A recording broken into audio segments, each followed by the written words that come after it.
now, a lot thinner. Yeah. When you were a young man, you were a skinny man playing ska music. Yeah. That's pretty much the first time I ever met you. Yeah, I played with the Kingpins for about 2 years.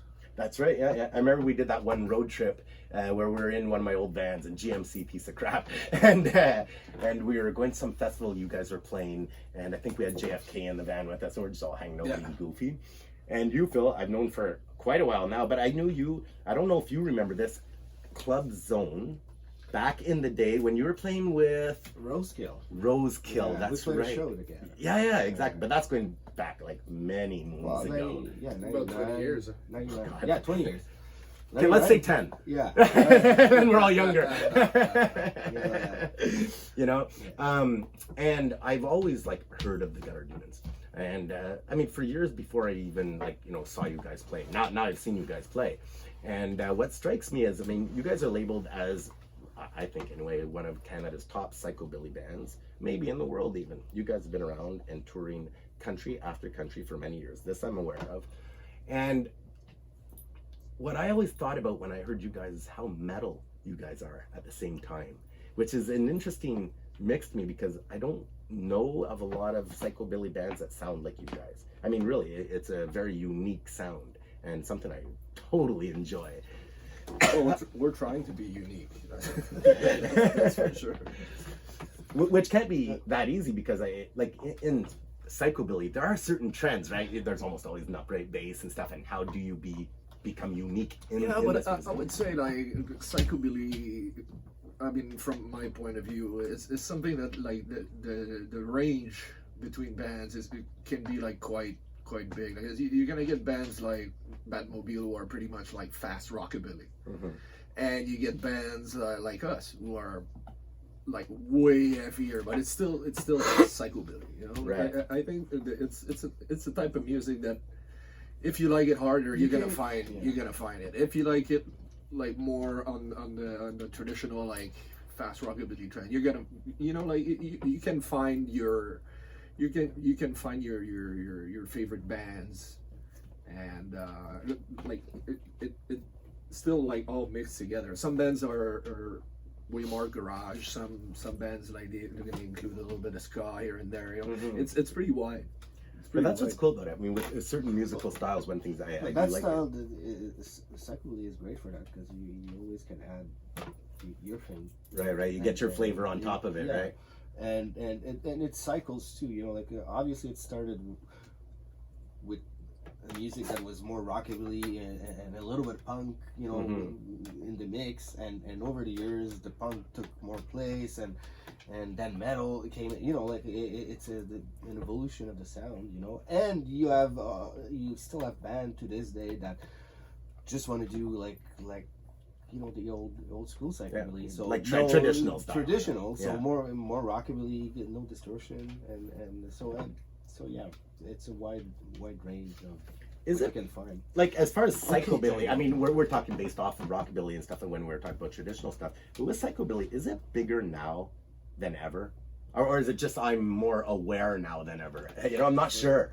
It's hard to say. Well. No, I think you're a little bit more aware, that's for sure. Because I mean, 2000 was probably bigger in North America. You know, like early 2000, 2003, 4, 5. What bands made it big? Well, like back then, like you know, Tiger Army, and for sure, and the Romantics exploded. You know. When the Romantics moved to California, it gave it like a really good kick in the ass, like on the American. Because their albums were released on Hellcat. So that gave them, and then from there you got like Flipper said, like Tiger Army, and then you get like Horror Pops. You know, that made it like a little bit more pop. Well, yeah, but I mean it was like more. There was a bigger exposure, like with those, especially with those three bands, and the fact that they were all like based in California. It gave like a bigger exposure to the whole the whole thing. Isn't it funny how it always comes back to California? You know what I mean? Like people talk about like punk reggae or punk ska and stuff, and you know all these different. It always comes back to California. What the hell's going on down there? Because psychobilly, when psychobilly started out, it was only in the UK and then Europe. You know, it started in the UK and it spread to Europe. And it was a thing, you know, in all the 80s in Europe and most of the 90s. And now it's. And, I think Johnny ran off the beer fridge already. Yeah, Good work, then. But yeah, it took 20 years for North America to catch on. Really? Basically, Yeah, it's always after, right? Yeah, well, you know, like bands like Tiger Army came at the end of the 90s, so it was already almost 20 years. And you got one just for yourself. Did you ask for it? Wow, fuck. I'm sure he wants to be. Hey, this is a self-serve place here, right? Anything goes. I'm gonna get a beer. Do you want one, K-Man? Absolutely. Bring me one of them. They're Colt 45s. That's how you do it, Johnny. You ask if you know you're one.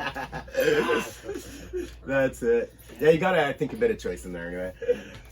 I think also it works really well with the Californian scenes in general, not just like for psychobilly, but it's the same thing for punk rock or ska or like whatever. They have a really strong underage scene. They have a lot of like all ages. all ages, Yeah. all ages shows and all ages venues, which is, I mean, there's no secret. That's fantastic. I mean, in the States, isn't all ages like so much, I'd say even more important in the US because like, you know, drinking age is what, 21, Yeah. you know, stuff like that. Yeah. So, you know, all ages becomes like 18 and 19 over there, right? So without that, I mean, that's a huge, you know, age group in your crowd, I imagine, you know. Hey, cheers, by the way, guys. Cheers. Welcome. Yeah, man. Good to have you here. So how did two boys from Montreal end up, you know, playing psychobilly in a band called the Gutter Demons? Well, actually, we played together in a band called Rosekill before. Okay, you played in But Roscoe when- as well. That's the thing, but when we played that show together Mhm. with Trip D Off at Zone, Yeah, I'm not sure, was it? No, okay. Not yet. yeah, that's it. I don't remember seeing Johnny there. We were, that night we borrowed or rented, I don't remember, Costa's van. Costa, shout out to Costa. Yeah, man. shout out to Costa. Yeah, and so no, you were not playing that? No. Then? Okay. No. So yeah, he ended up in the band. I had been in psychobilly for 10 years already. Mm-hmm. So when he joined Rosekill, we didn't know about it, but he had a few songs on the side that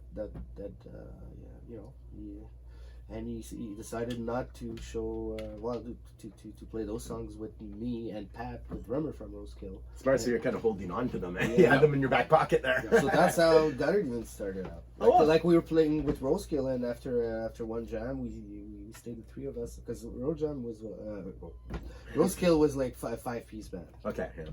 So after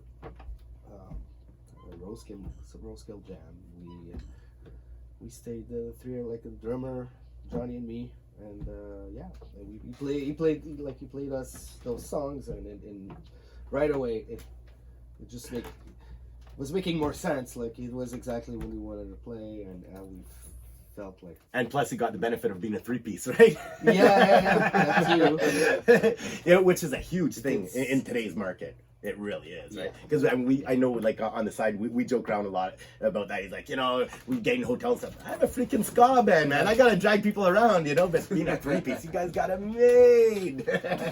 You can get away with one room. I'm not saying we don't, but it means people are sleeping on the floor with us, Yeah. No, we get away with one room. Mm-hmm. But you guys have been on the road like a hell of a lot. And that's one thing I always noticed about you guys, because like I'm very proud of the fact that we tour a lot, I find it so incredibly important, that bands are actually out there working. But I mean, you guys are like on the road really a lot, because like just last year, how many tours did you guys do just last year? 3. And we're not talking small little tours here. No, it's between 4 to 7 weeks. Mm-hmm. Yeah, that's pretty long. Which 7 weeks was the longest we did. By today's standards, that's considered really a lot. But we did like last year close to 100 shows. Wow. Yeah. Shit, that's impressive, man. Yeah, that's that. Is that like the top that you guys have ever done, like in a year? I think No, the year before we did 120. That Okay. was a good. Yeah. That's a lot of shows, That's man. a lot of shows. That's a lot of shows. But I mean, there's a few bands like Goddamn Gallows or Coffin Cats. These guys were on the So road. It's 3 months 200 at a shows. time. They were doing close to 200 shows, or they even did like I remember talking with Vic, and he was telling me, no, I think we did over 200. Wow. You know, That's like, a commitment. Well, these guys, yeah, that's it. They were even the Gallows. They went like last tour they did in Europe. It was like 2 months and a half. You know, Yeah. they split it in half. I think they took like 4 or 5 days in the middle, but they were gone for more than 2 months. You know, Yeah. I don't know if people really realize like what goes on with that. I mean, you know, as younger people were always like, yeah, man, I'm going to be on the road, going to be out there all the time. You know, you're playing, but you know, 3 months out of your life, if you have a lady in your life or a boyfriend in your life or whatever it is, or what you have at home or your animals, 3 months at a time. I mean, there's some serious sacrifice that goes along with that as well. Sure, You know what I mean? absolutely. You know, it's not easy to keep that up, especially year after year and all that kind of thing. Like, when do you get your downtime? You know? Yeah, no, and at the same time, you know, like nobody's getting any younger. You know, when you're still doing it. Like I always say, like as a joke, that when you're past 30 and you still like are a touring musician, you're just a fucking loser. See, I like to say lifer, but I mean, maybe a loser lifer at the same time makes more sense. I You mean, know? like for most people, you know, like the standard, you know, like life goal is to get like your house, your 2.5 wife, and your 3.5 kids, and Yeah. car. You know, it's just. I'm just impressed that you said 2.5 wives. I'm like, where's the other half to make 3? In the freezer. That's where the psychobilly comes from. That's that noise. Gotta feed her sometimes, you know.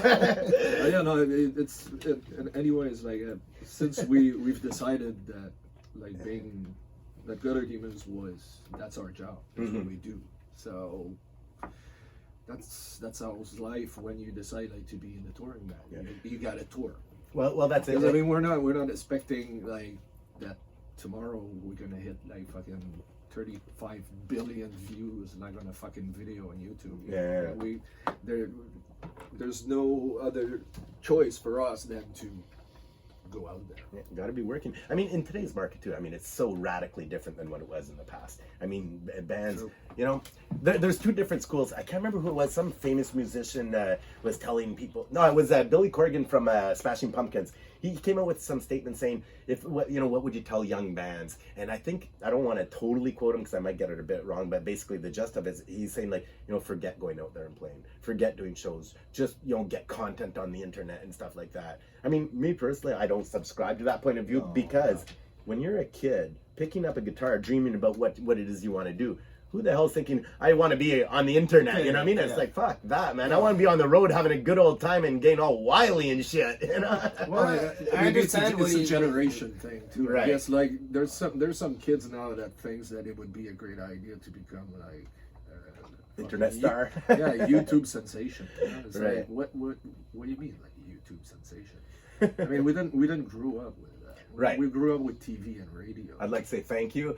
Yeah, but like I'm surprised he's saying that kind of, because he grew up on seeing bands live. I think what he was getting at is that there's not money in the game like there used to be. You know, so you may as well just, you know, stay home and try to, you know, be huge by being on the internet and stuff like that. But like I say, I'm not going to say that's a, you know, right or wrong or anything like that, but it's definitely not what I want to be. You know what I mean?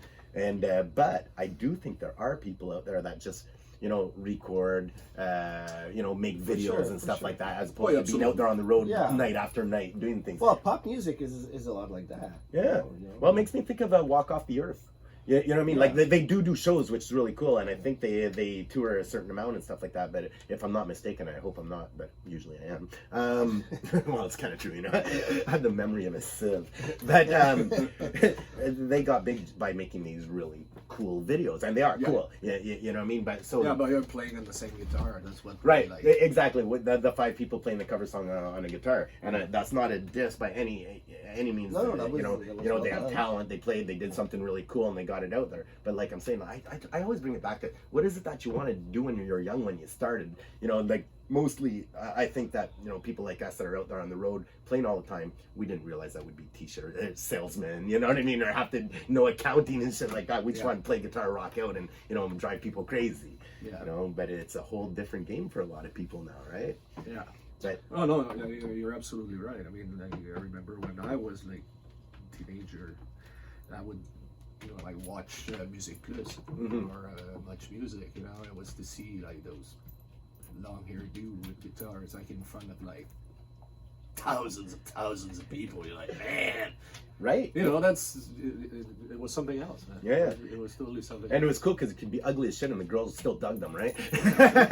So there's another thing that I always like to say, and I think I'm not wrong when I'm talking about this. Is like the life thing is not an experience that you are, you know, want to do nowadays. Like they, I mean, you know, hip hop DJs, you know, it's, I mean, there's definitely less shows, you know, and so I don't think the you know, kids in their 20s today, it's not something they do as much as we did, you know, like we didn't ask ourselves questions back in the day. Oh, what are you doing Friday? Well, there's this show, and right. But I don't think it's so much in the in the culture of today. So I think you're totally right. So you're losing, obviously, people, you know, at shows. I mean, I always, like, just in Montreal, a good way to just totally say that you're completely right. Saint Laurent Street back in the day versus what it is today, right? It was all venues and, you know, rock and roll people hanging out at the Miami or Biff Tech or, you know, Bar Saint Laurent or whatever it is, and bouncing, you know, venue to venue. That doesn't exist anymore. No. I mean, that vibe is just not there. No, right? They're shutting down all the little, you know, rooms. You know, Catacombs just closed, and rest in peace, Catacombs, right? Shout out them for being able to stay open as long as they did, even. But it's sad, it really is. I mean, this one's gonna hurt. Yeah, this one's gonna hurt. But it's a culture thing too, right? Like, I mean, there's a whole culture, you know, built around these venues. Yeah, absolutely. It creates, you know, it creates communities. You know? Yeah, right. It really is sad. Yeah, and it just sucks because you know, like they're probably gonna sell the fucking lot, you know, like tear the building down and build like a fucking condo tower. Some bullshit. And like everybody's like fucking going for those like condos tower because they want to be close to the action and like fucking like downtown life and shit. There's no downtown life anymore. It's just fucking condos towers. Yeah, but on the like flip shopping side, malls, it's over. It's fucking dead, and they are killing it. But on the flip side of things, though, and you are right, they're killing that culture. But I mean, if you talk to, like, say 100 16-year-olds, no matter what language, like we're French and English mostly here in Montreal anyway, but even in other countries different. I mean, you talk to kids today, a lot of them just don't even know what rock and roll is. It blows my mind. Well, you know what I mean? Like, we see it, like, you know, we're hanging out, you know what I mean? I mean, I'm not gonna, you know, jump and say, you know, do the thing that, oh, you're not cool, we were cooler back in the day or anything like that, because I don't actually believe that. But that culture is definitely, you know, changed. I mean, hip hop music is probably the biggest selling music there. That and maybe country. Yeah, you know, in North America, mind you, Quebec, the one saving grace is Quebec still the biggest seller of metal? It was at one point. I did hear somebody tell me that. Okay. Maybe per capita, I don't know, but I do remember vaguely hearing that. Yeah. Probably around a late night conversation that's vague in my head. You see, it's funny too. Like when you're able like to discuss with like really like young teenagers, you know, like early high school, you know, they don't have subcultures anymore. No. They don't have punks. They don't have goth. But do they or they don't, like in the sense, like let's say, well, they don't care about that. They have different, you know, I don't know. Like, well, the main thing is that, you know, they're not outcasts, you know. Yeah, they all get along. You know, because like when we were kids, like when you turn into like a punk or whatever, you're just like you're against something. You know? You're different. Yeah. But now, like, it's cool. They're all okay. You know? Yeah. Well, I definitely agree with like the style. They Like, don't, they all don't the have other- like the clan mentality like we Yeah, used to have. that when I we were totally, kids, totally agree with, and I see it all the time. Like in youth, there used to be code between punks, and everybody's watching out for each other. But these days, it's all for one, right? I think there's still. It's just we don't know about it. It's different. It's just, but I mean, street gangs. Don't tell me there's no street gangs. I mean, they have their right. fucking codes, Yeah. So. Yeah, but they're not punks. This No. is true. No, but. But what is punk? I mean, like, was Ice-T punk in his rap? Because like these days, being here in Montreal, I'm hearing a lot of like French rap. Yeah, some of it is kind of a little fluffy to say the least. But some of them's out like we're gonna get you, rap here in French, and they're pretty hardcore about it, and they have support of the teenagers here in Quebec, because I see them. They're talking about. I don't know if you know the names of any of these rap groups and stuff like this. Sir Pathetic and stuff like that. Not so pathetic. Sir Pathetic. It's a Quebec rap group or person. I don't know what the fuck I'm talking about, man. It ain't my bag. But all that saying, there is a change, and here in Montreal, I think we're definitely feeling it, especially lately with Catacombs calling it, and then we're down on venues. But when you guys started out, where was it that you played here in Montreal? Cafe Chaos. Yeah, it was the first Cafe Chaos. Yeah. We played X. Oh, yeah. Alex, All ages. All ages. Foufs, yeah. Mm-hmm. Well, played the old Catacombs. Hémisphère Gauche. We did a few at Hémisphère Gauche. That's right. Yeah, up by Beaubien there. Yeah, Yeah. right. Yeah. What you said the first Catacombs? Yeah, when they were First- across the street from Club Soda, right Yeah. next to Cleopatra Cafe. I had no idea. Yeah, they started out. Yeah. Shit, that's where was I? That's where they started out. After Lex, that's where Yeah. they, Well, they it opened. took a while in between Lex and the first Catacombs, but yeah, they were right across Club Soda, like just. Mm-hmm. They actually tear the building down. I really am. Yeah, the only original building of that whole stretch is like Cafe Cleopatra. That's the only one. Yeah, it's And that's untouchable, right? Yeah, exactly. But Well, knock on wood, of course. I think the owner was able like to pass the whole thing on their like. No, it's the only one that said City, "fuck like- off, I'm not selling." Right. Yeah. Exactly, and they probably have the dirt and everybody that matters Yeah. in the town anyway, right? Probably. Mr. Former Mayor, you're gonna talk about this. Remember this day? You know what I mean? Yeah, a bunch of old pervs. But yeah, but I think he was trying like to get the building like to be like, recognized as historical like. Mhm. Well, that's what they did. They shut all business down. Like Montreal Pool Room was on Yeah. that side as well. That's but right, yeah. They made I had a guest on Sugar Vixen Jackie. She was on here on the last episode, and she talked a little bit about that as well. Now, in Canada, is Montreal considered the best psychobilly scene, or what? Like, where is it strong in Canada? Outside of Montreal, it would Montreal, be, Edmonton, Yeah, Alberta. Alberta. And Shout out to Ray Montreal. Gun. Yeah. Shout out to Ray Gun. Edmonton, yeah, for sure. Calgary is good too. Mm-hmm. Yeah, no, Chai's for always sure. up for a party, by the way. for sure. Well, yeah, outside of Montreal would probably be like Alberta. Yeah. No, I tend to agree with that too. But I'm kind of surprised though that like in mid Canada, like whether it's the prairies and stuff. I mean, it's cold as hell out there, and it's some hardworking men out there. So, I don't know. I kind of think like that's where psychobilly would really be flourishing. You know what I mean? Because I mean, it's pretty fucking bleak out there. Well, rockabilly for sure. Rockabilly. They have a lot of country rockabilly music, Oh, really? in Alberta. Yeah. Okay. Yeah, Well, which they isn't actually- surprising, right? Yeah. They have actually more rockabilly than psychobilly, but they have a good rockabilly scene in Alberta. That's for sure. Well- Vancouver was good at some point, but a lot less now for sure. Yeah, well, let's hope they rebuild it. You know? Talking about touring in different places and stuff. Now, we already established that you guys have been on the road like tons. What other countries have you played in? Like, is North America only, or where have you guys been? Europe. Europe, eh? I mean, outside of North America.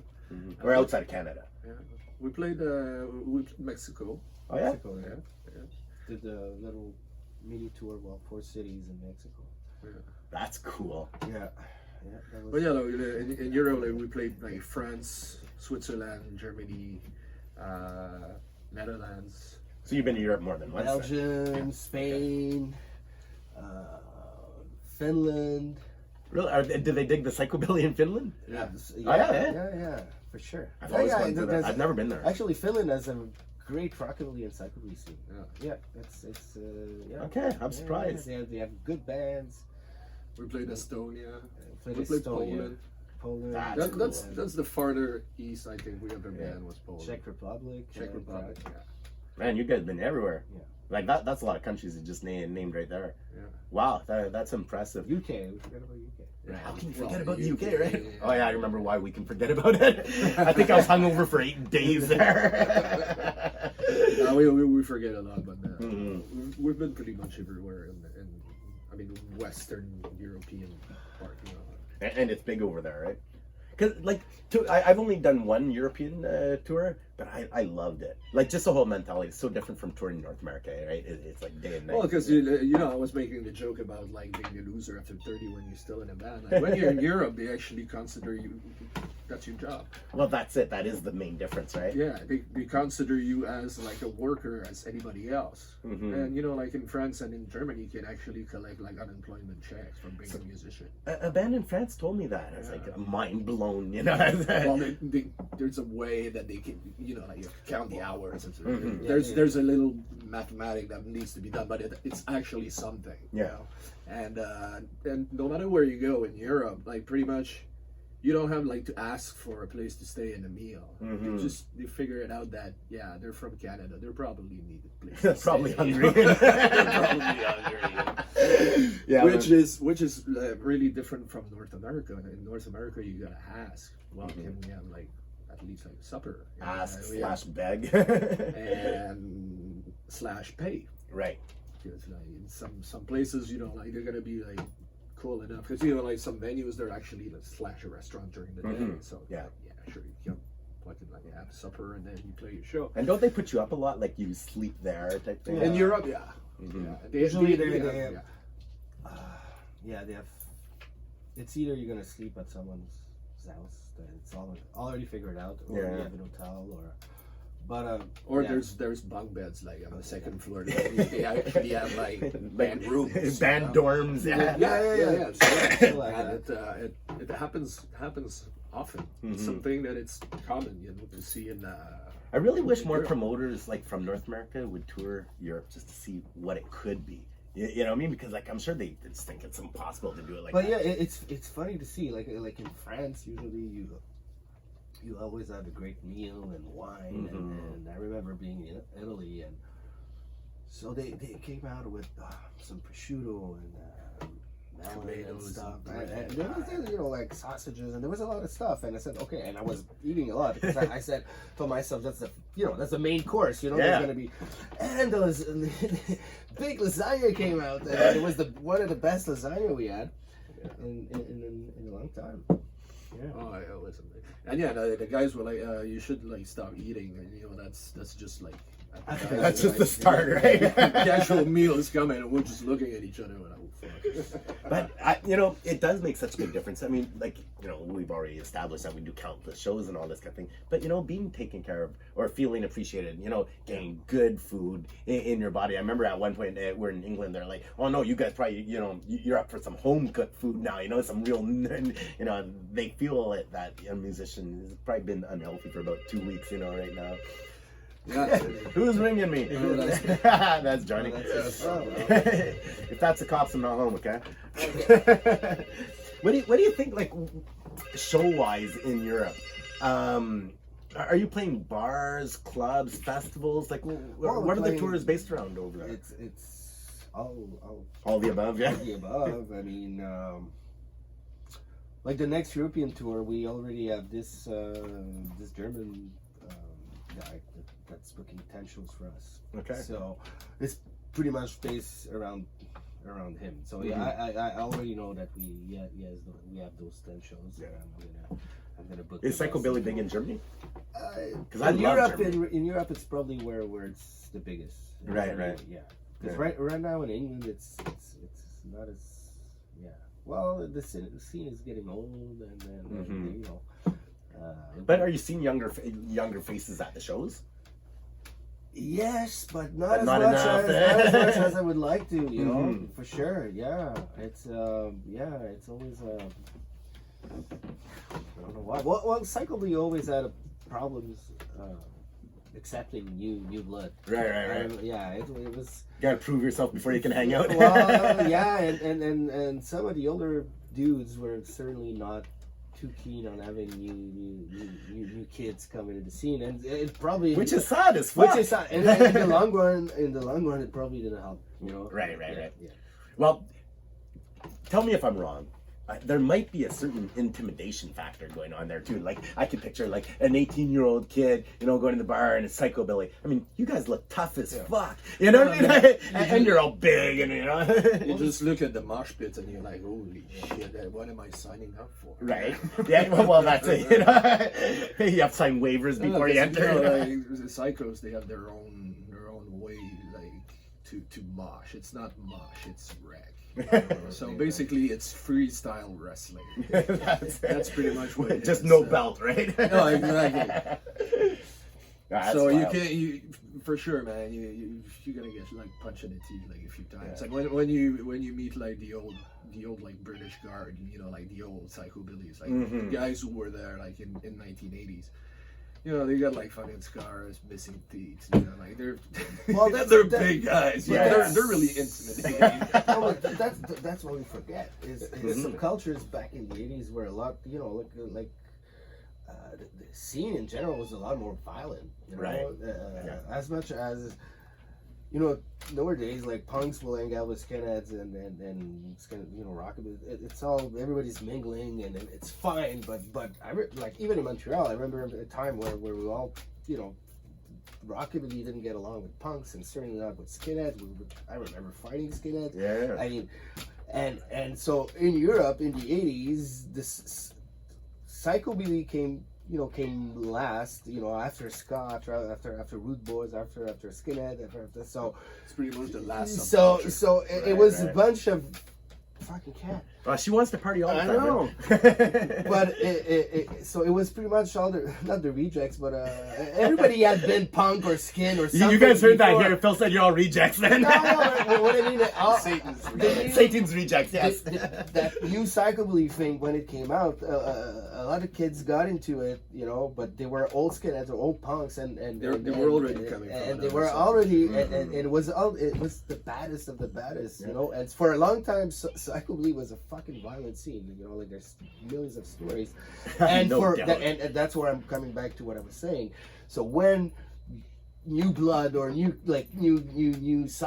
kids would want to join the scene, it was hard for them to. Would you prove call them baby themselves. psychos? Well, I don't know what they call them. I would, but There's a song title for it right there.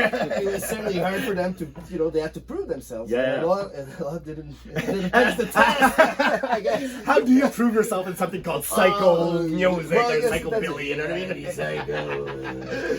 Shit, that's why. Because I saw you guys in Montreal, and just there, and we're not even talking that long ago. There's a mosh pit going on. Then there's all the people standing around the mosh pit, and somebody walks by. You see, oh, there's no, you know, getting at it. I hate those guys. Right? The one on the side, just Yeah, push. yeah. They don't go in. Those fuckers, you know. Go. Gonna get ya. Yeah, you know, yeah. Well, that's it. Yeah, you know. But all that said, like, because I find it so important for all these scenes, no matter what scene it is. Like I'm always happy when I see older people at our shows and stuff, but mixed in with younger people, you know, because then I know, all right, the scene's vibrant and it's rolling. I you know, I see this 17-year-old who's probably gonna be in a band within 3 years, you know, and starting, you know, just the scene's rolling over. So I'm always happy when I see a good mix of age, you know. Yeah. Yeah, for sure. But you know, as much as you guys say that, you know, it's an older scene and stuff like that, I do agree with you. But I've seen some younger Psycho Billy fans too, and they look pretty freaking intense. I'm man. not saying like it changed, you know. I'm Yeah, saying yeah. I was talking about more of, you know, in the past. Mhm. But no, but I wish there would be more people into it. That's for sure. Yeah. You know, because. Well, if you guys keep turning the way, if you think about, okay, so the Montreal scene, a lot of the European asking me, so when gutter demons or the brains play, you know, like how's the scene? You know, there's like 200 psychobillies. I said, no, man. There's like all the psychobillies pretty much play in a band first, right? and there's not really that much of a scene. It just if you like, I was explaining to them, you don't have to be a psychobilly to go see the Gutter Demons or the Brains, or like if you like the band, you go see the band, and if it happens that you like psychobilly, then fine.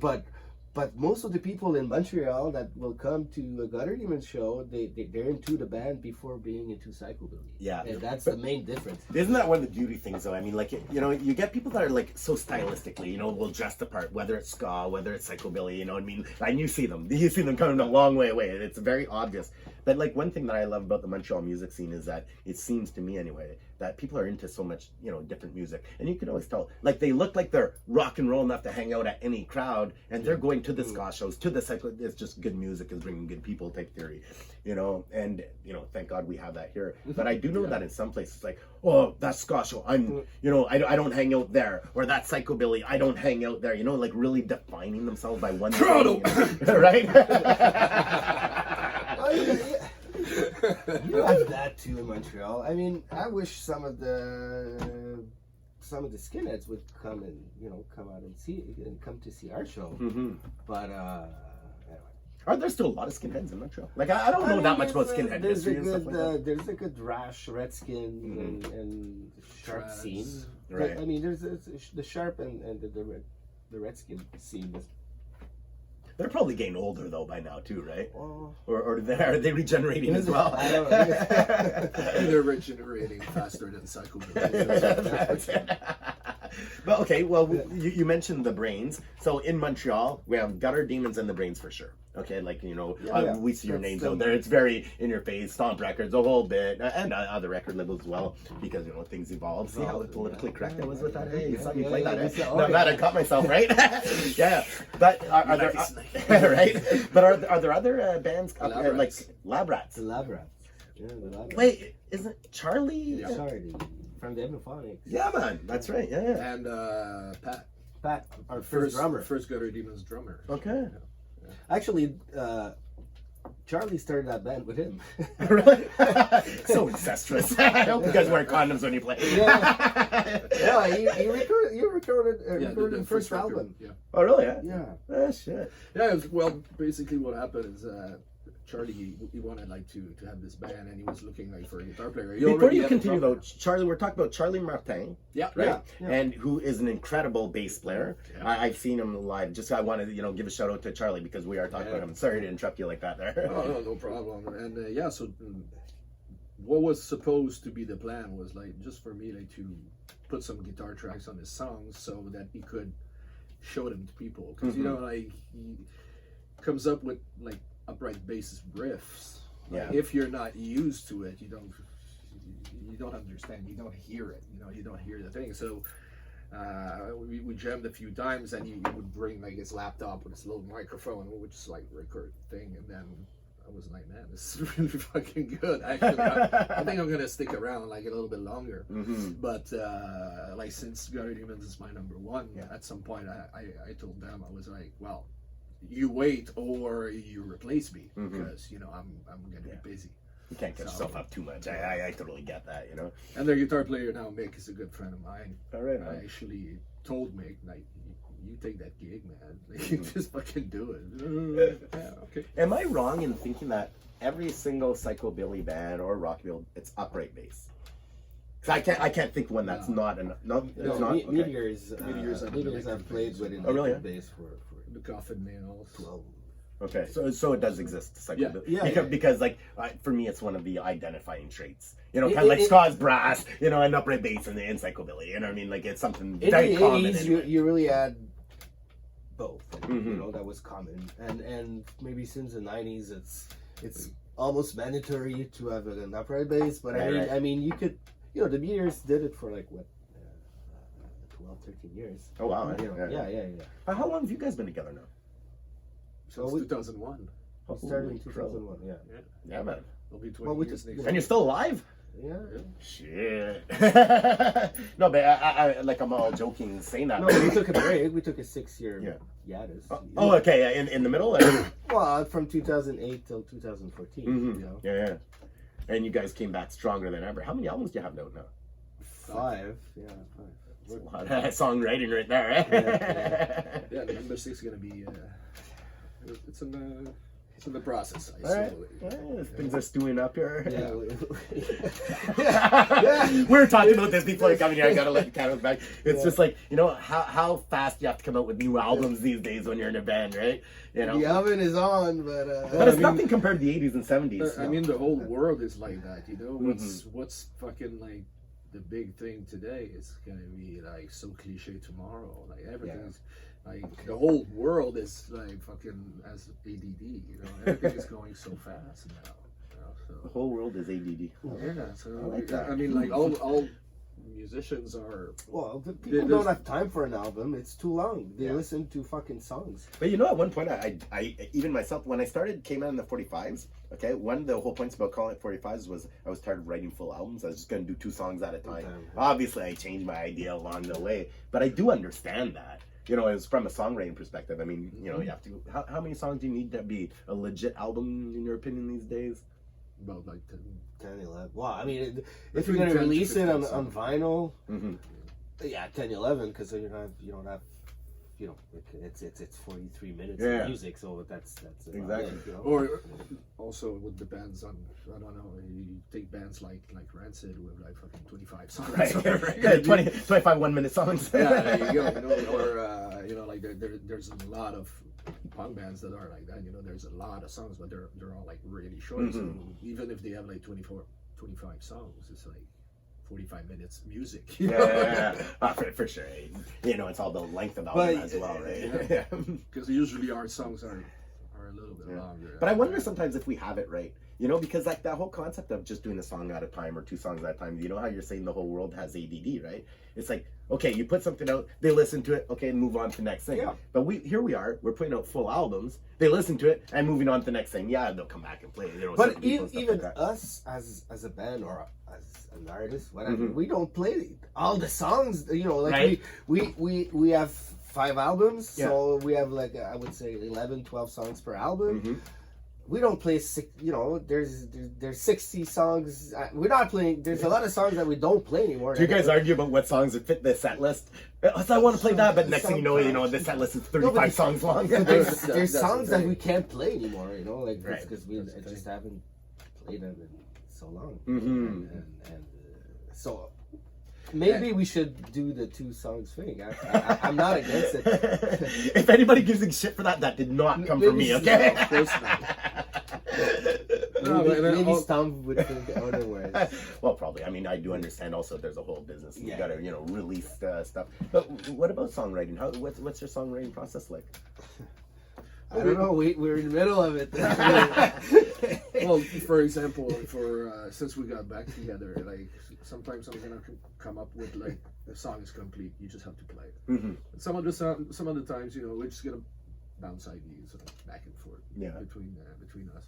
I mean, like music wise. Yeah. I mean, the lyrics I take care of them Yeah. by myself. Like nobody touches the lyrics except for me. I can totally understand that, being somebody who works the same way, just because like it's, you know, some people are like, oh, let's share that moment, but often it's only when I'm alone that I can even do the process. You know what I mean? Like I could try to do it with somebody else, but I'm just very much in my bubble when I'm writing words. You know what I mean? Yeah, no, me too. Yeah, Me too. I totally understand that, man. Yeah. But I think for this coming record, I think like now with our new guy, Mr. Alex, and I think we're gonna try to. What's Alex do? Drummer, drummer guy. We're gonna try, you know, like to bounce ideas like back and forth, maybe a little bit more than just like me coming up like with a full song, or Flipper coming up with a full song and just playing on it. You know, like just we're starting to jam again. Like you know, holidays just ended, and that's our next tour is in late February, so that's coming up. Yeah, but we want to take that month to really work on new songs and try and jam. And jam and come up with the most that we can, because that's the other thing. You know, when we're touring, we don't ride on the road. I don't know, people are talking. Some about people, riding I on the talk road about doing it, but I never do it. No, but some people can do it. Yeah. We can. So so when we're always on the road, well, you know, we need we need to take that time, you know, that month or where we have to work on stuff. Mhm. That's what we're gonna do. Yeah. Where's this tour taking you? At the east coast of the United States. Okay, so you're going to the state. Have you played the States before? Yep. Yeah. Okay, right on. It will be our fifth. I don't know. Because we usually go in the United States Yeah. like twice a year. What we do Okay. is we split the country in half, you know. So Mhm. like in the winter, we're gonna tour the East Coast all the way down to Florida, and a little bit of the Midwest, just a little bit, and then Like work your way back up. There. yeah. And then on the second tour, we go like Midwest all the way to the West Coast. So Yeah, we, West we Coast, usually Texas. like split the United States like in half. But we're doing Texas again. That's cool. I'm happy. Yeah. Yeah. Because we're doing East Coast like till fucking Atlanta, and then we go to Nashville and New Orleans, and then we go 3-4 shows. How do you like the Texas scene? But yeah, we love it. Yeah, It's eh? great. Yeah. I mean, yeah, it's a There's good. a lot of music going on over there. Yeah, good people too. You know, like Mhm. we always get, often we get those questions a lot. Yeah. But no, man, because the people, even like Alberta, like the people that will come to our shows are usually the people that are more open-minded. Right, So, right. And but Texas hospitality exists, and and they take care of you, and they like Yeah. you, and they're fuck. You know what I like about that? Everybody, like musician, tells me they love going to Texas, and everybody else is like, "Well, Texas," talking negatively about him. Like, Because you know. the whole like hospitality of the South, it's something that is actually real. Mhm. It is real. Like people in the South are genuinely like nice people. Yeah. Don't fuck with them, Right. because you're gonna get it like really fucking bad. But I mean, they are very nice people, really like welcoming, and like they like to party. They like to, like talk and share stories and stuff, and have a good time. Mhm. And we really appreciate like going there. Do you guys play with bands from Texas, or do you bring another band with you on the road when you tour? Well, so far, besides the tour with the Goddamn Gallows, we're pretty much playing with the Local bands, right? Yeah. But which is great though, eh? It's good. Yeah. Good way to check every scene, get to know everybody. Oh, Yeah, that's you- good. Sometimes yeah. it's good. Sometimes it's good. Sometimes it's sometimes it's McDonald's. Sometimes it's roast beef. And you make friends with those people. Right? Well, that's it. Sometimes you do. Depends if they go backstage and drink your beer while you're on stage, right? No. You know who you are. Yeah. Most no. of the time, we get along. But, Yeah. Yeah. Do you have favorite spots in the U.S. that you like playing? There's a reason I'm asking about the U.S. bit, because we're about to start playing the U.S. Next month, Okay. and we haven't hit the U.S. yet. That's why I'm bombarding you with these questions. There's a lot of places that I like. Do you have some favorites? though? Well, I could say California, but I'm gonna say some Montana. Montana is Super great. cool. Like there's Montana? yeah, Kalispell, Whitefish. Why is it every time I hear the word Montana, I think of Frank Zappa? I don't know. Well, good thing you don't think of Well, Miley when you're Cyrus. talking about Montana, you don't think about psychobilly, that's for sure. But there's They have a scene. but it's like we're talking about hospitality and stuff, and Montana is one of those places where you feel at home, like like I said, Kalispell and Whitefish. It's good. Those two little cities, they always have a blast, right? Yeah. I want to go to Montana. but California is great. Texas, we said it. Like even on the East Coast, there's about. I mean, it's. See, it's great talking about this right now in 2020, because like, okay, Because let's if you're touring a lot, I mean, you can go on in a you can play a city one night and it's the shittiest whatever, it doesn't, and then you can come back a year later and it's totally different. Yeah.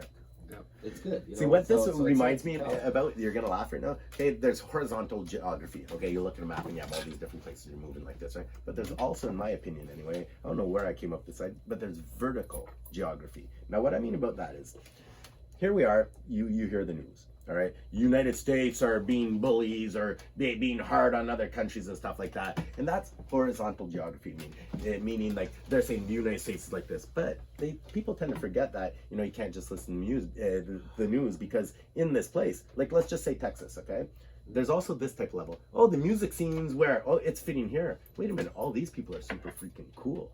You know what I mean? In a place that some other people might be saying that place horizontally Well, is not cool. it's You a know, que- but it's a vertically, there's a question whole of- layer, is what I'm trying to say. It's a Yeah, question yeah. of traveling, you know, because exactly like you said, a lot of people are gonna say, yeah, like Canadians are nice and they all play hockey. Man, we have fucking neo-Nazis in Canada, you know, like we And they have don't play hockey. assholes. They don't play hockey, you know, like we have assholes in Canada. Well, you that's know? it, yeah. So we're not all like nice and sorry, you know, like that's fucking crap. You know, the same way that it's not true that everybody in Texas is a fucking redneck. Right, You know? exactly. We have redneck in Canada. Hell, yes, we do. And even like some of them, because, you know, how do you define it? But, Yeah. I mean, it just goes to show how much propaganda, like, people are just fed with it. It's like, how many times, you know, Iranians are this, you know, or whoever is this, or out west, they're like this. People that generalize, that's my biggest pet peeve in the world. Because, you know what, you can't generalize like that. You know what I mean? There's layers of people, and in general, most people are pretty fucking cool. Because when you're in a touring band, everybody that's out to see you also wants to be there, right? They want to meet you. They want to talk to you. and But that's as soon also- as you're traveling in general, you don't have to be in a band. I think That's well said, yeah. yeah. But that's the beauty about like Absolutely, that's the beauty about being in a band, you know, is that you travel on people's level, you know. Mm-hmm. You don't you see tourist stuff, but you're not a tourist. You Yeah. know? Yeah. So It's you hard- get to actually like meet people Yeah. and talk to them. It's hard to actually explain that to people, right? That aren't in a traveling band, because it is such a different thing. It's hard even to put in words just what it is. Well, you know? because the thing is, you can't visit as a tourist because you don't have time. You have to drive. You have to be to the next Yeah. town. You have to do sound check. You have to whatever, and 7-Eleven. Having cheese, but that's actually for me, it's one of the worst things. You know, I always come up with that example. But we went like I told you, we played Republic Czech at the beginning of this thing. I told you we played Prague. We didn't see fuck all of Prague. We got there at 4 or 5 in the PM. We sound checked. We played probably. It was a fucking good club we played. It was a Fufun Electric, but times from space. from space times It was 20. like buttons on the wall. You could actually Yeah. like switch button on the wall, and it would light. Anyway, things. it was- So These you European just- clubs now, Oh, they man, got it it. was- bunch of rooms, bunch of art, it was anyway.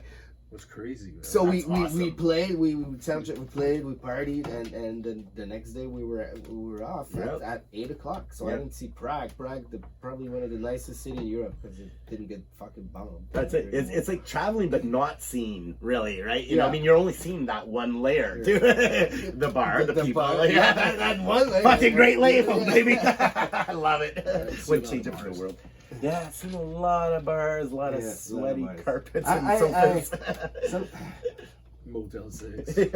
Sometimes I realize With breakfast and included. you too, it's the same thing. But we're in bars, like out of 365 in a year. We're in a because let's say okay, we did 100 shows, so it's 100 evening in a bar Right, exactly. minimum. Yeah. And then when I'm here, I go to the bar.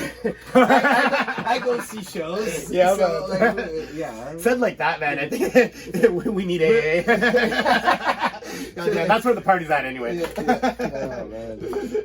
But it's so true. I mean, like sometimes I get home, like I'm like, you know, we always get home from. I don't know about you guys, but like you get home from tour. I don't like going right home when I get back to Montreal. It's like unless I go to a bar again. You just came back from going to 100 bars, right? But seeing your friends, I feel like I haven't actually arrived home yet. You know, I'm not ready to go from being in a van full of Yeah, people oh, no, I'm from bars ready. to right to a quiet house. I can't do that I'm ready. switch. I'm You are ready. right? Oh yeah, because I'm doing most of the driving. So when I just Right, drove right. 22 hours to get back home, Yeah. I don't want to go to bar. Like, I want to. I wanna go to bed. Well, I don't know. I want to be in my things. Yeah, yeah. and for sure. See your kitty cat. Yeah, my kitty cat. You know my kitty cat, Yeah, man. Jezebel. So Yeah, no, after a while, it just became like natural that when you're done with the touring, you know, you just keep it quiet for. Do you guys talk to each other when you like after a tour? I don't want to talk to those guys. No. No. No, Well, no, we can be a few days. Yeah. Maybe about Ah, a week. About a week. that many days. There's always something. So like, hey, yeah, this thing. So Well, that's it. But It's quite the marriage. But you said after the 7 weeks tour, it took about a week before we started to talk to each other. Yeah. You know, we just like, you know, Oh, absolutely. You know, You gotta go take care of your business yeah, there, your yeah. life. And I mean, 7 weeks, you know, it's a long time. So. Hell yeah. Because you know, like we're you know, we're not kids anymore, and we can just like fucking sleep by. You know, you sit and you can sleep. You know, like we're all to a certain age where you know, like we need a little bit, tiny bit of comfort, and our bubbles are getting like take a little bit more places as you grow old, and you know, like we've been like pretty much living 24 hours Yeah, absolutely. Yeah, it's together brothers, like for 7 weeks. I love the guys, you Yeah, know, yeah. but it's, you know, it's after 7 weeks, everybody just Absolutely. needs, you know, like. Yeah.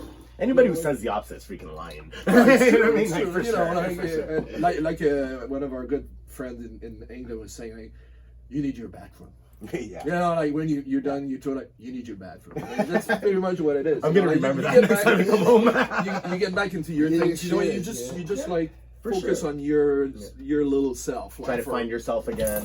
Yeah, because I mean it's a lot. You know, like because you're pretty much like running. Yeah.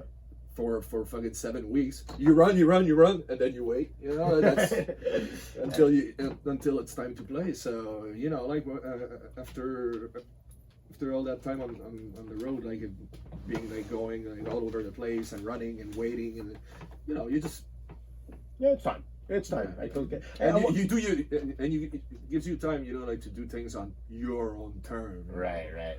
See, that's the hardest thing about Nobody's touring, rushing eh? you anymore. Somebody's telling you what time you have to wake up, what time you have to eat, what time you have to do sound check, what time you need to go to bed. I'm like, well, Like not I really. was saying, you know, it's, well, let's stick with the wake up. the wake up is usually the one thing. But after that, it's all. But it's true though. Like you when you're on tour, like you spend the whole day like running. Well, you got to be there at 5, Yeah. sound check and stuff, and then you wait. Mhm. You wait until you Plus, play. hurry up and wait. Hurry up and wait. Yeah. Yeah, So- But you see, in the States, in the US, you don't really do sound you check. don't really do sound check when it's bar. If Love it's that. a real venue, you will do a sound check. Halfway through but- every tour, I stop wanting to do sound check. So, yeah. Especially vocally. I don't mind playing guitar anytime, you know. Yeah. But no, over there, like punk shows, like in a bar, it's line check. Mhm. Yeah, it's pretty quick. Eh? Let's it's pretty quick, and you know, like they pretty much have like all their presets all set. You know, they just Yeah. like tweak a few things here and there. You know, Mhm. it's always the same guy. It's always the same room. You know, so it goes like really fast. So for us, it's kind of good because you know, like, oh, you're gonna be there at what we never know. You know? Mhm. Anything can happen on the road. You know? And which did. It's so freaking dangerous, and anybody who's been on the road for a long time knows it is. Everybody that's young and starts just pedal to metal and let's go, but there is danger involved. And I wasn't going to mention it, but I'm going to. Yeah, yeah. But you guys just went through a fucking hell of a time, and I'm really happy that you're both here Yeah, because you guys it could have came been, so freaking close to not being here right now. No, it could have been different. For sure. Yeah. We live in North America, in where weather is always a factor, and we're always riding around these crazy old vans. That's what musicians do, right? Yeah. What happened? Just tell the people what happened. Well, here. pretty much the story was we're coming back. We're in Calgary, leaving towards Saskatoon, and coming back east. So it was pretty much the end of the tour. We had like four shows left, and there was a little storm. Nothing major, but just one of those first storm of the year, and it was really icy, and I had just lost control of the van, and we did like 360s and 360s this way or this way? Well, this way, and then we ended up in the ditch, and we flipped. We over. did 2 on the wheels and 2. We two flipped over head over twice. hand, Yeah. So, but we managed to land on our tires. Now I know this story a bit, and it blows me away. Yeah. Okay, this is why. And we managed to finish the tour with that van. That's what I don't freaking and understand. to go to the Exactly. next city. What the fuck? Yeah, Yeah. man. Because we're troopers. No, but not just that. I mean, We're dumb. hey, you guys Because lived we're through dumb, it. yeah, No, but we're you dumb. lived through it, and we're talking. Kids, don't do 360 that. right? Don't Exactly. do this at home. Yeah, don't go on tour. Yeah, Actually, don't go on tour. it's a death trap. Don't play this at home. We're No, professionals. exactly. But I mean, you guys flipped over. Yeah. Yeah, Twice. Twice. injuries? No, not a bruise. What the hell? Not a bruise, And not you a still scratch. drove the van. And I saw And- pictures of this van. You Yeah, guys are yeah. fucking psychobilly, all right? Yeah, we managed Jesus to Christ, man. to play the show. We made sure that all the instruments were okay, and then because we ended, we got it towed and ended up in the garage, and we had 2 broken windows on the side, so we emptied the van, cleaned it up, and We taped the we windows. taped the window, like we took some cardboard and plastic bags and just with duct tape. I can't believe it. Like, So in the sense that- so after that we loaded, the whole thing. We made Yeah. sure the instruments were okay. Then we still had like fucking 4 hours to almost 5 hours to drive to Saskatoon, which we did, and I wasn't still shaky from the accident, Right. because it was still a storm when we left. And we're not talking about small. We're talking about rolling a van Yeah, over yeah. that's full of gear, which is basically projectile fucking weapons. Yeah. Okay. Luckily, from what I understand, tell me if I'm wrong, okay? But you guys all had your seatbelts on. Yeah. Okay, Yeah. because on tours sometimes the person in the back is lying down asleep, right? Yeah. And that means no sleep. Sorry to let the cat out of the bag. Fuck, But, Alex is like I was impressed because I never sit in the back, but when the rare times that I do, I don't. No, put- I'm asleep lying down, I'm man. sleeping. That's why I'm in the back because Exactly. I'm sleeping. Fuck Yeah. it, And nobody got injured. And we played the show and we finished the tour. We drove 3,000 kilometers with a Back to- busted up van that with a flipped on its busted van head. with no mirrors and those broken windows, no mirrors on the side, and Windshield the was all windshield all cracked. fucking cracked. And If anybody says these guys aren't hardcore, come talk to me, call me, because that's fucked up. It really is. It's, Well, how many people don't even want to get in a van after that? No, yeah. Right? No, but to tell you the truth, when we left Drumheller, so the little town. Oh, Drumheller, where the dinosaurs come Yeah, from. exactly. Yeah, man. They were there. Yeah. So anyway, when we left that little town after the accident, I was, the first hour, I wasn't like, yeah, cruise. No. I was holding that. If you weren't, I'd be like, No, you're I a mean, freak. yeah. You know what I mean? Because of course. But then whatever, you get used to it, and it was fine. It's but you're right though, because for a lot of people, like musicians, it would have been a game changer for a lot of Dude, I cannot believe we're talking it. Spun, flipped over twice, and you guys are okay. Yeah. And I'm so happy about that because, like, and the whole Stomp Records family. I mean, all our bands are on the road all the time. Yeah. You know what I mean? Like, you're driving down the 40 or 401 or fucking, whatever it is. Of course, once something. we came back from Ottawa, pretty much the same Yeah, time, exactly. right? Or we passed you or whatever. And that happens all the time here in Canada because there's basically one highway, right? Well, actually, one time we stopped at the one of those Ontario like fucking The en routes there. and the guy from Rockabilly band that was on Stomp from Montreal. Hellbound at Cats. Yeah, Alex Brown. Alex Mhm. and And Spose, Cats. they were there. So I mean, like all the bands are on the road, like and sometimes they're pretty much at the same time too. Yeah. But anyway, that whole incident, I think it first of all, it shook you guys up.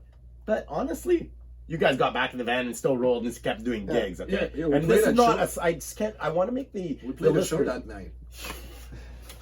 God, yes. You're fucking psychobillies.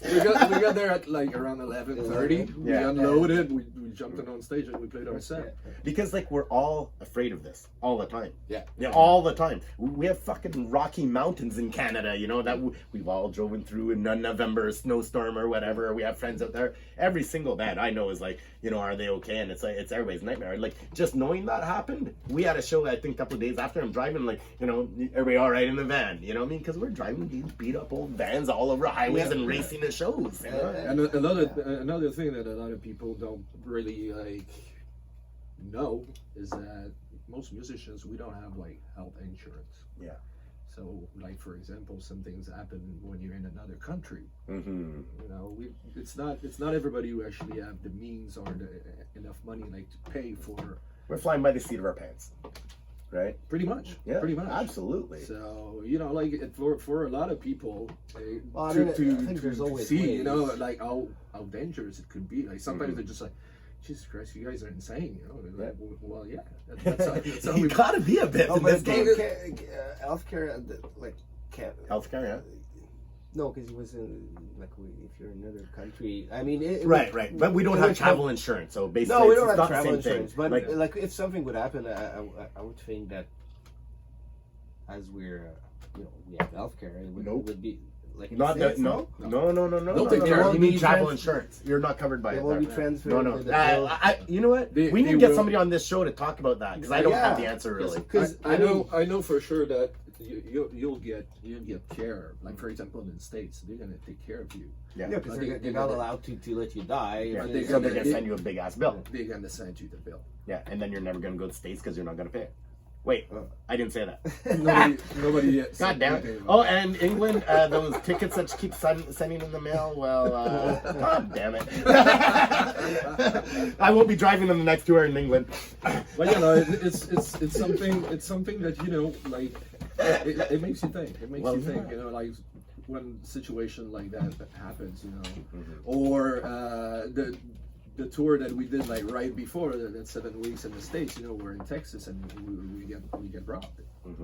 Like, Yeah, we got our Every passports musician's sold nightmare, there. yeah. Remember? Oh, your Yeah, passports as well. Like, it was it gear though? Or, No, no no gear. Again, Oh, really? very Going for lucky personals. in our bad luck. Yeah, Very yeah. lucky because they got in the van. They stole 2 backpacks and with not like no money. They No, didn't no. steal any gear, but they stole those 2 passports. Yeah. Like me and mine. And if you're John's flying passport. around in another country, you need Well, your that's the thing. passport. and we were lucky enough because we're touring we're traveling ground, you know, so we're okay. traveling like Yeah. But if we were traveling, like if we were in Europe, Right? no, but even being in the States, but just taking a plane, it would have been impossible. Yeah, it would have to been a take a nightmare. plane with, Yeah, for sure. with a passport. Yeah. No, but it would have been That would have been the end, impossible. yeah. The fact that we were driving yeah, to we go were back to lucky. Canada, that what pretty much saved the day for us Mhm. because we just at the border they only asked like regular IDs. But isn't that the whole thing? Like the whole like you're a musician, Canadian American border. You come back to Canada, somebody's there to shake your hand and welcome you back. You know Well, what I mean? it was almost like that because it's Almost, funny yeah. because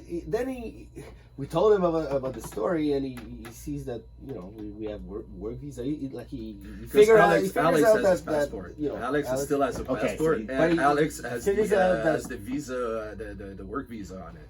Okay. So he could see that we were he saw at what day we got in. Do you guys keep copies of your visas and stuff? uh, Like for instance, like you lose it or whatever. Like call Oh, no, stop. during, you know, you know what I during mean? the tour for sure. Like Yeah. I have it with me. Like if Mhm. someone, Yeah. for sure. But after the tour, no. But so we're telling our little story, and the guy just what he asked like about Our first job. What was your first job in Canada? And so I'm like, What? when we were 16. No, wait, because I don't know. Like he had to prove that we had to prove we were fucking Canadian or something. Yeah. And then Just challenge him to a drinking contest. But then- Let's check beers, then he's motherfucker. looking at us and he's like, "Oh yeah, would be supposed to like send you to fucking immigration or something." we- and we- he's like, welcome back, Yeah, home, guys." Yeah, And- normally he would have to Yeah. send us to immigration. Yeah. But you see, like I said, good thing was that Alex still had his passport and Mhm. he has like proof of our work visa and everything. So he probably thought like, they've been on the road for fucking 7 weeks. you Look know, how like, pathetic these little puppies look. Yeah. And like most of the time when we come back, like it's super smooth because they see all that we've been Yeah, on, absolutely. and they're probably like, yeah, they're good, they're still alive. Just They just need to get home Yeah. to a mummy somewhere. and at the same time, like we don't cross the border like usually. Like so far when we come back, it's always like like fucking Detroit. Right, You know, right, we're right. still Yeah. far. We're Yeah. still really fucking far from home. So Mhm. they've been like pretty good to us. Absolutely. Hey, I'd like to get back to songwriting for a second because I just had a flash. I think, like, as far as a lyric writing, songwriting type person, okay. So this goes to you basically because you're a writer. I'm kind of jealous that I'm not in a psychobilly band because, dude, what I think of when I think of psychobilly is like you can sing about hell. You can sing about hot chicks. You can sing about fantasy. There's so many subjects right away. It's like, oh yeah, man, I'm gonna get down on this. You know, me personally, I'd be smoking reefer because I'm that kind of guy. But you know, I'd be writing all kinds. There's so many great storylines just based off it. Because like, I love like psychobilly song titles. Can you guys name me 3 of your favorite psychobilly song titles? Ooh, I'm making a hard one today. Yeah. No, that's a hard one. Right? Oh. Well, I mean, the Satan's Reject, that's a really fucking cool one. Yeah, I like that. Even Did I Go? Love You to Death. Meteors. See, it always comes back to sex and death, right? I got a better one from the Meteor. Slow Down, You Grave Robbing Bastard. That's a really That's what I'm talking about. See, that is the example I That's needed. a That's good one. exactly what I'm looking for. Once again, it's from the Meteors. I mean, Necromantics have Motorcycle, which is super cool. Curse of the Coffin. You know, that's so you see where I'm going right with this. It's like there's such great material just being in the genre to write about. You know what I mean? Like you can get down on that shit. Yeah, but man. at the same time, you know, like, for sure. I've Like, been tuning out that course, man. Like, it's really something else when it's actually made with like a lot of, you know, because you can get like really intelligent, you know, like psychobilly songs, you know, like actual like story, you know, Right. storytelling. Some songs from the Meteors, some songs from Demented Argos are like that, you know, they're actual like stories. But you got a lot of zombie, dead, zombie. You know, there's for a certain amount of like well written songs, there's a lot of bullshit. I tend to balance Well, it. that goes for every. Yeah, it goes for every genre. Yeah, for sure. genre. I know what you mean. Like I try to balance out. Like I Because wrote a song another- on the last album called "The Hooligans," and it's basically about the population standing up to the man. But then I also had "Hero with a Death Ray," you know, which is like flying through space trying to, you know, shoot this sexy Look, killer. There's a lot of people who will say that like psychobilly is extremely cliche, which it is to a certain point. To a certain point, but like I said, there's some really well crafted songs. Yeah. But you see, like you're talking about like song subjects in ska and reggae. I mean, I remember like Bobby Beaton like reading the Bible, like you know, like Yeah. Lot's Bobby Beaton, Wife by the way, and, like, yeah, all the songs that's are all true. like Bible For stuff. people that don't know, Bobby Beaton was the guitar player in the Kingpins back in the day who played guitar on their first 2 albums, Watch Your Back and... Let's Go to Work. That's right. Hey, that almost sounded like we planned that. But yeah, so He was shout out to also Bobby, the right? Great. Gruesomes. Yeah. And the Gruesomes, there you go. But you took it out of my mouth, man. Well, you know what's funny? We're talking about song contents. There is a band. They weren't really psychobilly, but they were called the Spree Killers out of Vancouver. Do you guys ever hear of them? Wicked punk rock band with this girl singer, and she kicks ass. But they're almost called Cleaver and Lever, which I loved. And their hit song, in my opinion, was "I Only Fuck Dead Girls," and it's a girl singing it, right? And I'm just like, That could be a good right. psychobilly title. Yeah, man, absolutely. But I love all But that stuff. you know, the fact that it can be repetitive, but like I said, it goes to everything. You know, and that's what makes a band in the subculture stand out. Like if it's like the Gutter Demons are the Gutter Demons, you know, like and that's if you're gonna be doing the same thing over like all the bands, well, you're not gonna stand out. So Well, that's it. You gotta good push. bands stand out. Yeah, no matter what, absolutely. you know. So let me ask guys, what's coming up? What's going on? What do you guys have coming up? And we're gonna wrap this bitch up. Well, we're gonna hit the road starting February, late February. We're working on new songs this month. We're having a few shows in Quebec City by the end of the month, and on the Drummondville, 31st. and the next show in Montreal. 31st of January. Yeah, in Quebec City on February 1st when Drummondville. Drummondville, February 8th. We're playing a tribute to the Cramps in Montreal. My boys! Yeah. That's gonna be. Actually, we're gonna do a few songs from the Cramps. We're not we're just not gonna be just playing our songs. It's gonna be a little bit different. We're Mhm. gonna do our shit. I'm gonna be there for that for sure. Our I shit, can't miss and that. we're gonna do like some Cramps covers, and it's gonna be fun. I think it's gonna be really fun. And it's at Lisco Griff. Let's go Yeah. Griff in Montreal. I can't wait. New songs, and after that, the new tour, East Coast tour in late February for a month. Then Europe, Yeah, true. Europe. and we're coming back, and we hope to record in July the new album. I like your Yeah. pacing. You Yeah. guys fucking Yeah. hit it and quit it. You know what I mean? I hope you're gonna be able to fucking fit it all in. No, like honestly, guys, you guys are inspiring. Don't ever stop what you do. Honestly, you. and thanks for hanging out today. Yeah, man. Yeah, man. Cheers. Cheers. Yeah. Cheers, guys. Yeah, man.